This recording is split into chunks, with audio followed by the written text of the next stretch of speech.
Heavenly Father, a blessed angel came, and unto certain shepherds brought tidings of the same. That in Bethlehem was born the Son of God by name. Oh, tidings of comfort and joy, comfort and joy. Oh, tidings of comfort and joy. Fear not then, said the angel, let nothing you affright. This day is born a Savior of a pure virgin bride, to free all those who trust in him.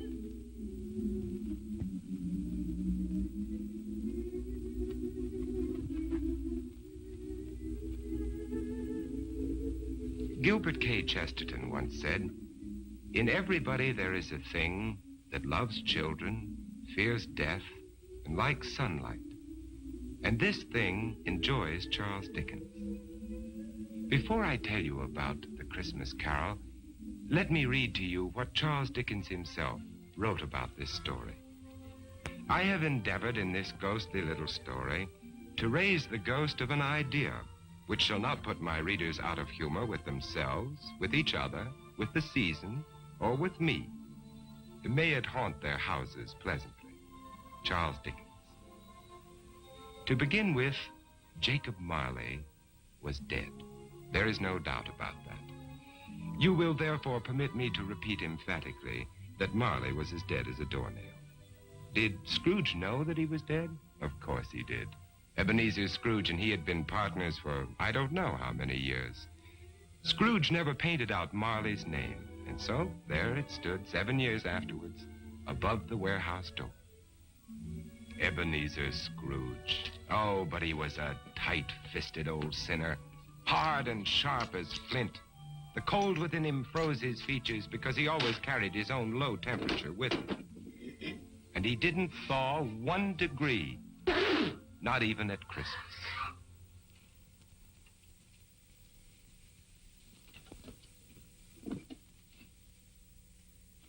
Merry Christmas. Merry Christmas, Uncle. God save you. Christmas. Humbug. Christmas, a humbug? Uncle, you don't mean that, I'm sure. What reason have you to be merry? You're poor enough. What right have you to be dismal? You're rich enough. Humbug. What's Christmas to you but a time for finding yourself a year older but not an hour richer?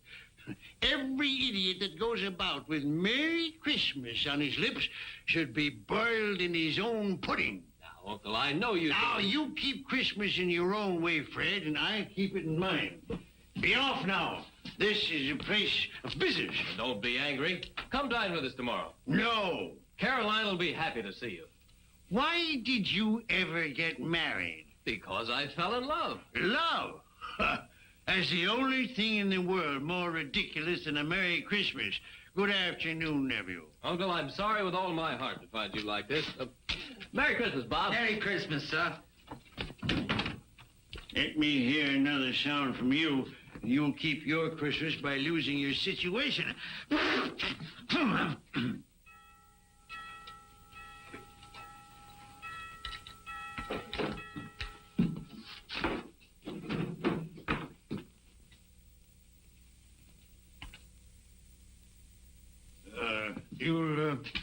You'll want all day tomorrow, I suppose, Crescent. Quite convenient, sir. It's not convenient. But it's only 1 day in the year, sir. A poor excuse to pick the pocket of your employer every 25th of December. But be here all the earlier next morning. I will, sir. And a Merry Christmas to you, Mr. Scrooge.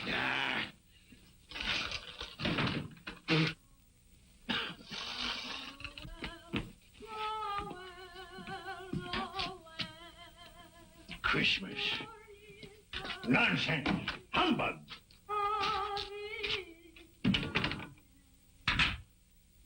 And while most of London was jovial and full of glee in honor of this Christmas Eve, Scrooge had taken his melancholy dinner at his usual melancholy tavern, and having read all the newspapers, he went home to bed. Scrooge lived in the chambers which had once belonged to Marley, his ex-partner, and as I have remarked before, Marley is dead these last 7 years. Dead as a doornail.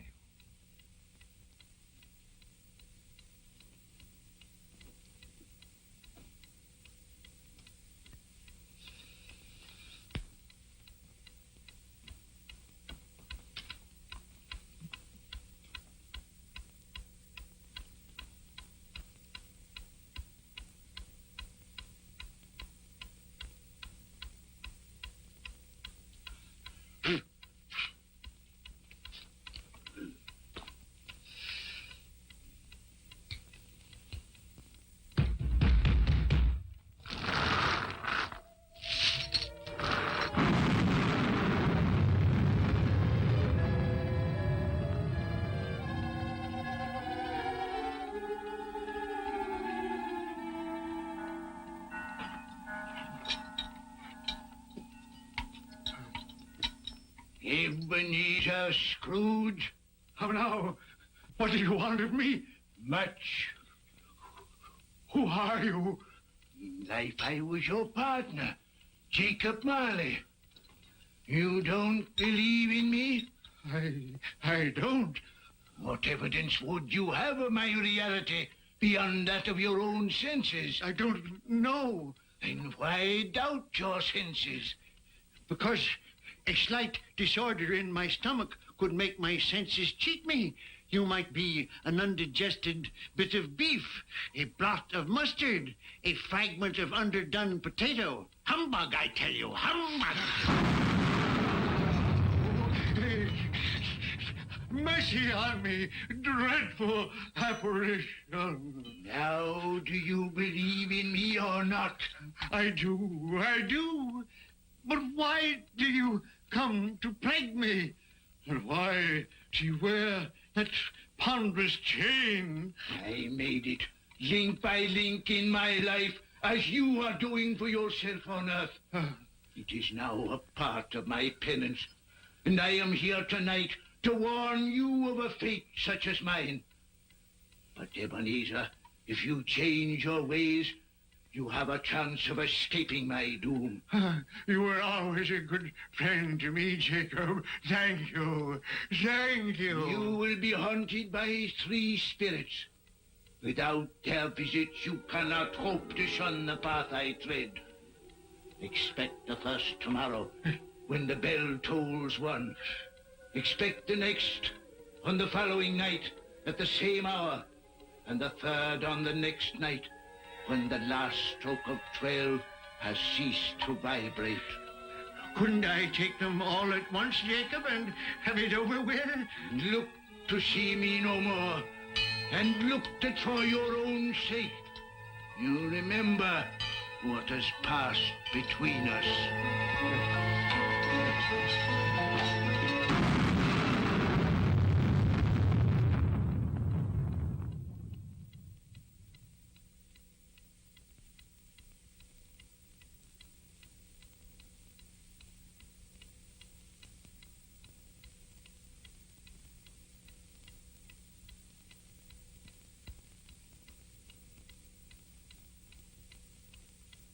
Scrooge tried desperately to say humbug to the strange happening, but the word stuck in his throat, unuttered, for it was highly probable it was not humbug. Being very much in need of repose from the experience he had undergone, or shall I say, fatigues of the day, he went straight to bed without undressing and fell asleep in an instant. A few hours later,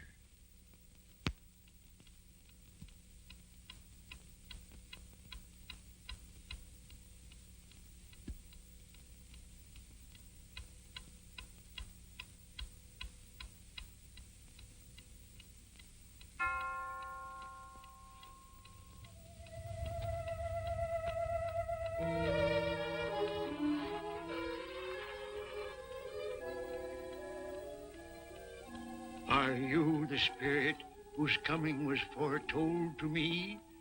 I am. Who and what are you? I am the ghost of Christmas past. Long past? No, your past. What business brings you here? Your welfare. I have things to show you, which are the shadow of the things that have been. Rise.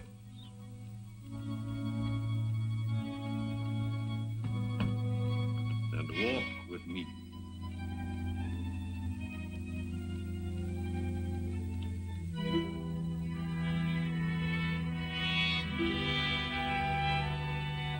The ghost of Christmas past led Scrooge down the road which he had forgotten for so many years.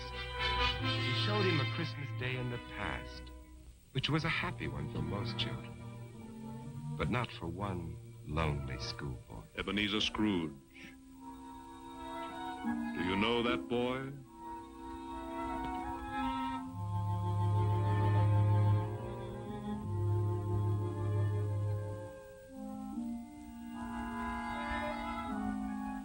Yes, yes, I do. It is I as a boy. Oh, I remember that Christmas well. I felt so lonely. My playmates, they didn't like me. It was because you had shunned them.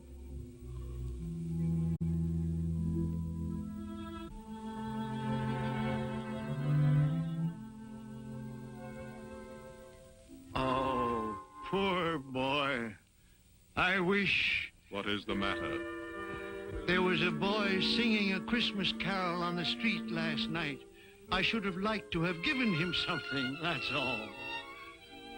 Shall I show you another Christmas, 40 years ago, when a fair young girl released you from your marriage contract? No, no. Because she discovered you had ceased to love her. Your greed, avarice, and desire for wealth had killed the love she had for you. No, no, spirits, show me no more. Leave me. Haunt me no longer. Awakening in the middle of a prodigiously tough snore and sitting up in bed to get his thoughts together, Scrooge had no occasion to be told that the bell was again upon the stroke of one.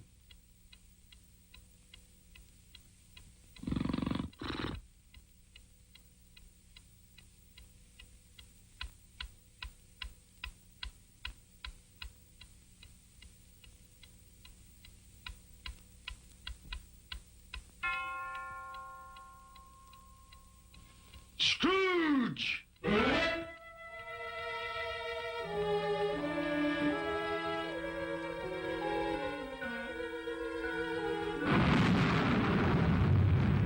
I am the ghost of Christmas present.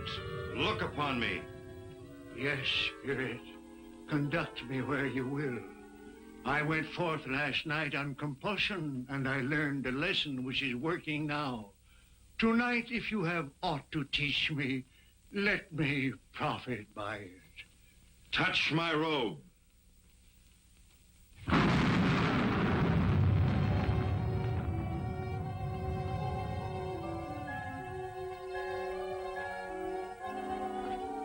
Look.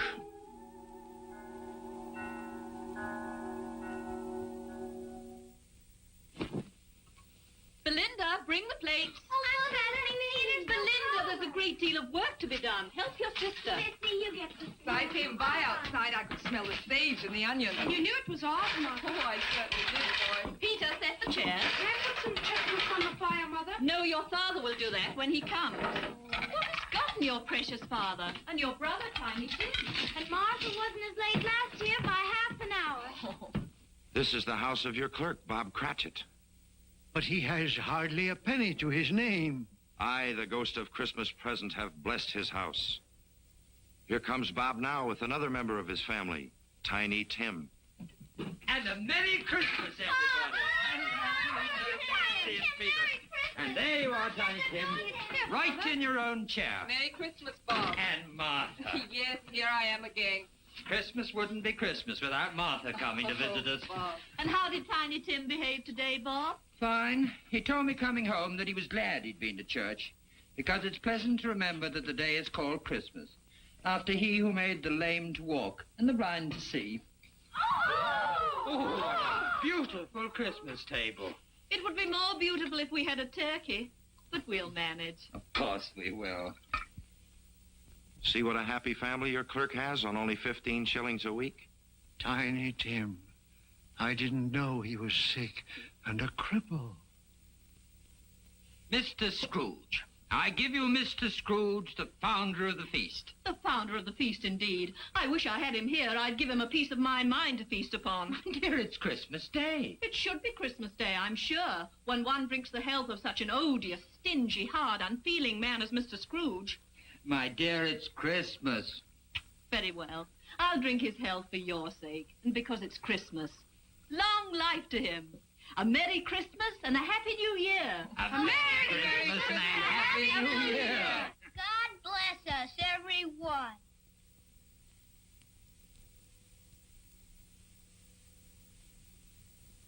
Tell me, Tiny Tim, will he live? I see a vacant seat and a little crutch without an owner. No. Say he will be spared. My life on the globe is very brief. It ends tonight. Tonight? The time is drawing near for me to go and for your third visitor to appear.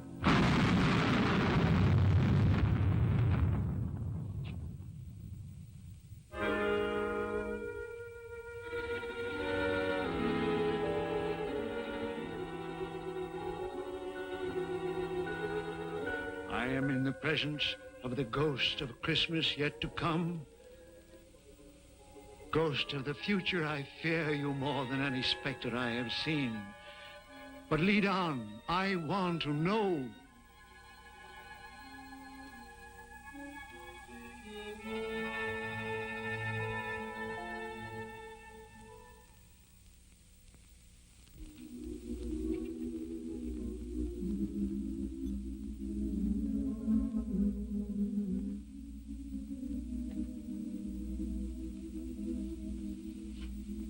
I met a very kind young man today who asked after you. Mr. Scrooge's nephew, whom I scarcely know. I told him about Tiny Tim, and he said, I'm heartily sorry for you and your good wife. By the by, how he ever knew that, I don't know. You what, dear? That you were a good wife. Oh, everyone knows that. And he said, if I can be of any service to you at any time, pray come to me. He's rather unlike his old Uncle Scrooge, isn't he? If you must torment me, be quick. Take me to what else you have to show.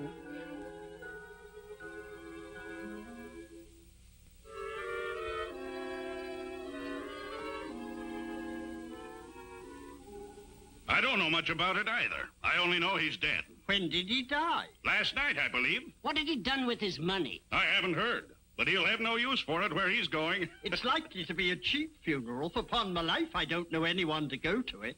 Suppose we make up a party and volunteer. When I come to think of it, I'm not at all sure that I wasn't his most particular friend. For we used to stop and speak whenever we met. I don't mind going to his funeral if lunch is provided. Tell me what man they are speaking of. Who is it that lies dead?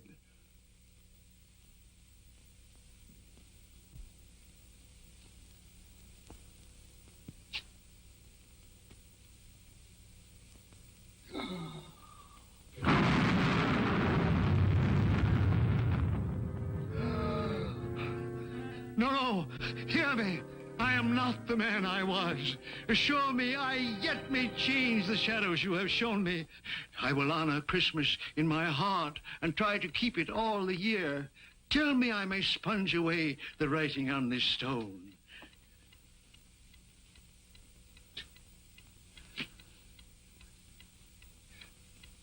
Marley! Marley! Jacob Marley! Heaven and Christmas time be praised for this. I will live in the past, the present, and the future. The spirit of all three shall thrive within me. Boy,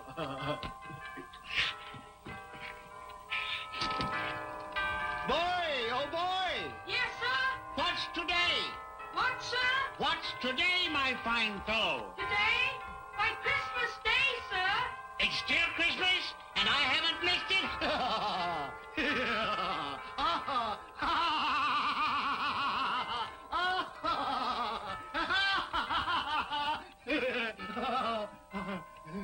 for a man who had been out of practice for years, Scrooge gave a most illustrious laugh, the father of a long line of brilliant laughs.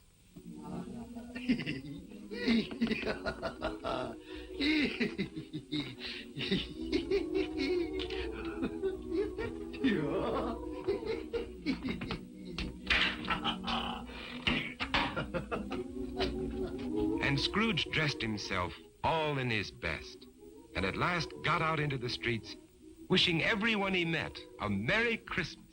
Mr. Fred, come in. Have you room at your table for some friends? Oh, you're very welcome, Mr. Fred, sir. And you too, ma'am. I only hope that our lowly feast is to your liking. Now, don't fret about provisions. We've brought plenty for all.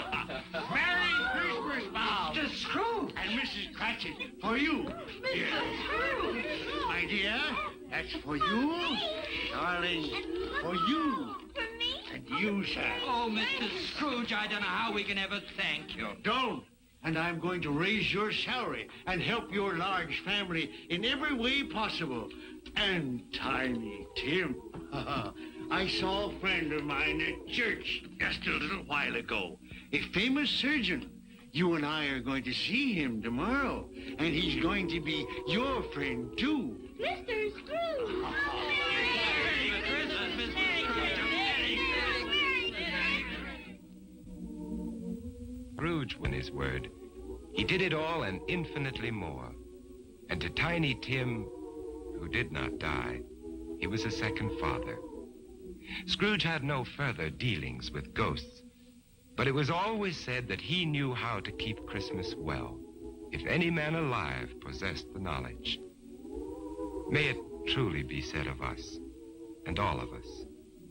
And so, as Tiny Tim observed, God bless us, everyone.